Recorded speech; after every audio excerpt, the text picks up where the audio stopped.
नमस्कार मंडळी, जर तुम्हाला भाजीचा कंटाळा आला असेल, चमचमीत खायचं असेल तर बनवा ही खमंग आणि चटपटीत चटणी।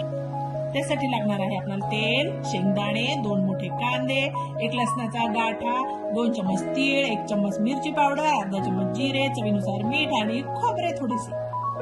सगळ्यात पहिले आपण एका पॅन मध्ये शेंगदाणे छान भाजून घेऊया, जेणे थोडेसे त्याला गुलाबी दिसले पाहिजे, चटके लागलेले दिसले पाहिजे। आणि आता यामध्येच तीळ टाकूया, कारण तीळ पटकन भाजले जातात ना, त्याच्यामुळे नंतर टाकायचं। गरम पॅन मध्येही चटचट होऊन जातात। आणि आता हे छान तडतडले, आपण एका ताटामध्ये याला काढून घेऊया आणि याच पॅन मध्ये आता परत आपण खोबरं गुलाबी रंगाचं होईपर्यंत छान भाजून घेऊया।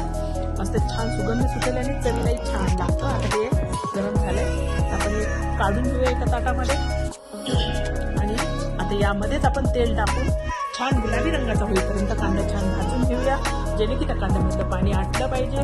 ते पाणी आटल्यामुळे आपली चटणी 8 दिवसही छान टिकते, फ्रीजमध्ये ठेवली तर 10 दिवसही टिकते।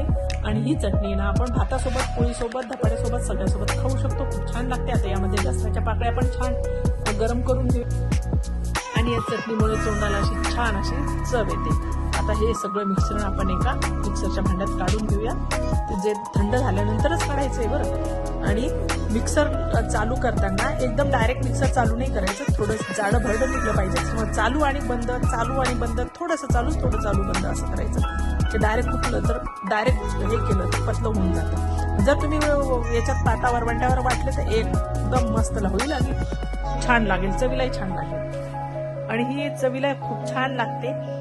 आणि ही आपली झणझणीत चटपटीत 15 ते 20 मिनिटात चटणी तयार। आवडल्यास तुम्ही नक्की करून पहा, लाईक करा, शेअर करा, सबस्क्राईब करा। धन्यवाद।